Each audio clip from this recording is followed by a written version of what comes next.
Let's begin with cloud storage, which is a service that offers developers and IT organizations durable and highly available object storage. But what is object storage? Object storage is a computer data storage architecture that manages data as objects and not as a file and folder hierarchy, which is file storage, or as chunks of a disk, which is block storage. These objects are stored in a packaged format which contains the binary form of the actual data itself, as well as relevant associated metadata, such as date created, author, resource type and permissions, and a globally unique identifier. These unique keys are in the form of URLs, which means object storage interacts well with web technologies. Data commonly stored as objects include video, pictures, and audio recordings. Cloud storage is Google's object storage product. It allows customers to store any amount of data and to retrieve it as often as needed. It's a fully managed, scalable service that has a wide variety of uses. A few examples include serving website content, storing data for archival and disaster recovery, and distributing large data objects to end users via direct download.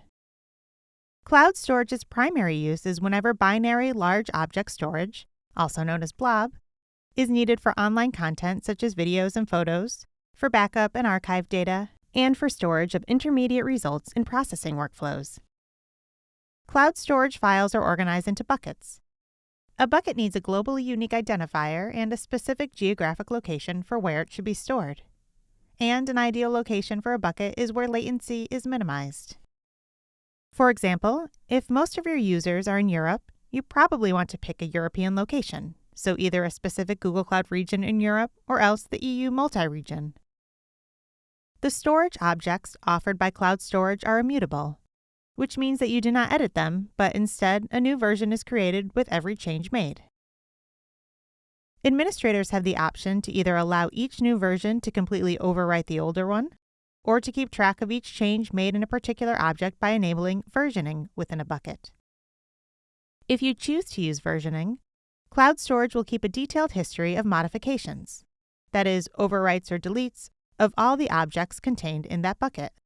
If you don't turn on object versioning, by default, new versions will always overwrite older versions. With object versioning enabled, you can list the archived versions of an object, restore an object to an older state, or permanently delete a version of an object as needed. In many cases, personally identifiable information may be contained in data objects, so controlling access to stored data is essential to ensuring security and privacy are maintained. Using IAM roles and, where needed, access control lists, organizations can conform to security best practices, which require each user to have access and permissions to only the resources they need to do their jobs, and no more than that. There are a couple of options to control user access to objects and buckets. For most purposes, IAM is sufficient. Roles are inherited from project to bucket to object.